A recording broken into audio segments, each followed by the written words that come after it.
Okay, so I've opened my image. Hang on.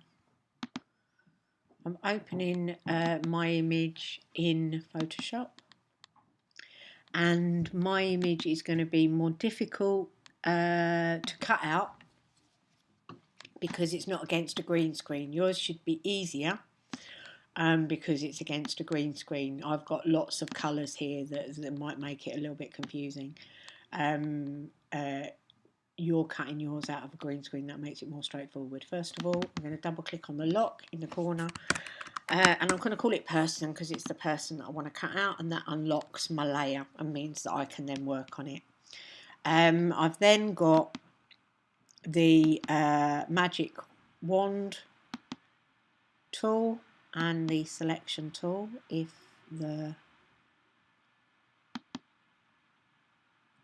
I've got the quick selection tool activated at the moment, but behind there, when you click on it, there should be a selection tool, quick selection tool, and a magic wand tool. However, for some reason they're not both. There you go. Quick selection tool, which is what I've got selected at the minute, and the magic wand tool. Now for you, the quick selection tool should be enough. Because what that allows you to do is, if you can see, I'm tracking up Billy's leg. The quick selection tool very quickly clings to the line that you're following, and then you can just click delete, and as you can see, I've deleted that part of the image.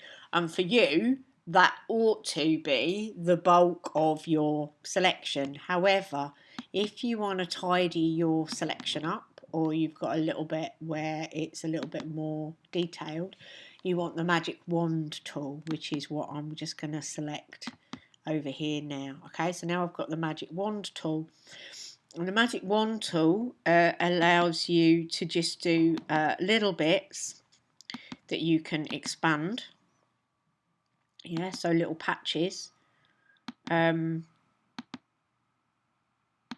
don't want all of it, it's selecting all of it. So little patches like so, and then I can press delete and select, and then I can hit those little patches that it's missed, and I can delete those.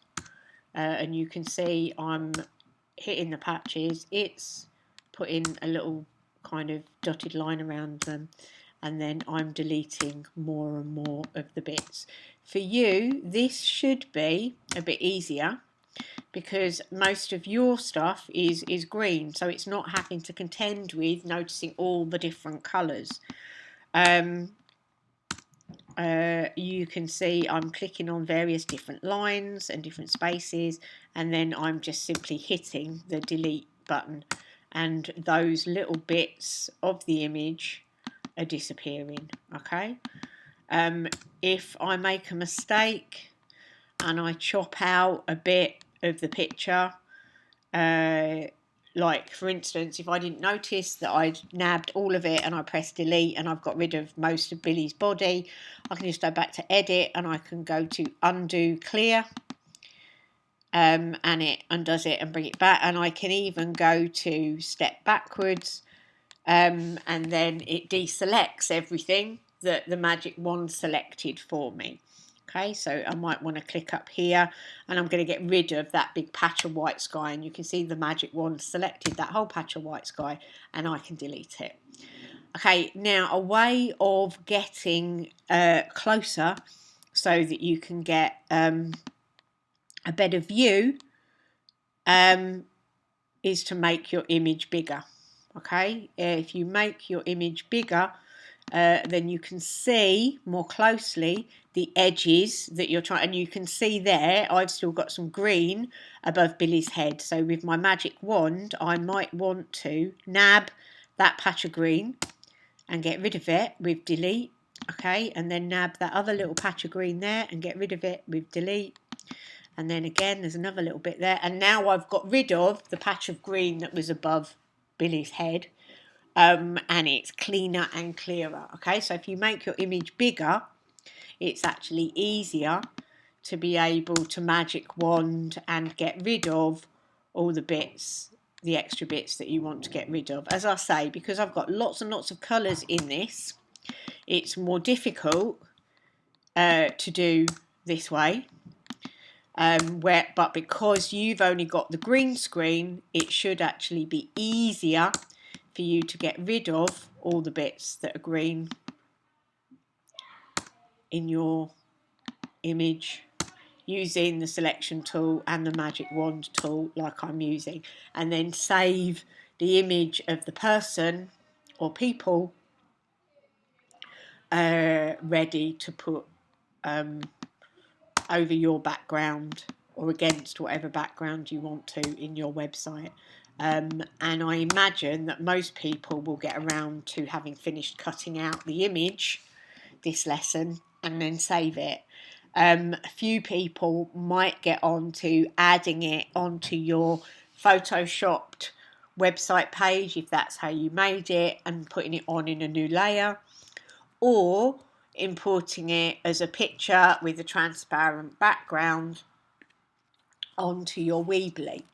It may be that you put the image onto a background in Photoshop and then you import that final image in Weebly. That would probably be your best option. Alfie's quite good with Photoshop, so if after you've cut it out in the single lesson, if you have got time to start to put the layers together, perhaps you could ask him to give you a hand, but make sure that you put the person and have the background as one layer and the person as another layer, so that we can move them around separately if we need to. If you've got more than one person in your image, it makes sense to cut the people out, and if you can, have them on separate layers so that we can move them around as well. I hope that that's clear enough for you all in terms of what you need to do. Andrew and I will be back in the lesson on Monday, and we'll be able to help people layer up their images then, if necessary, because my guess is, as I say, you'll only get as far as cutting out the people in the single lesson. Okay.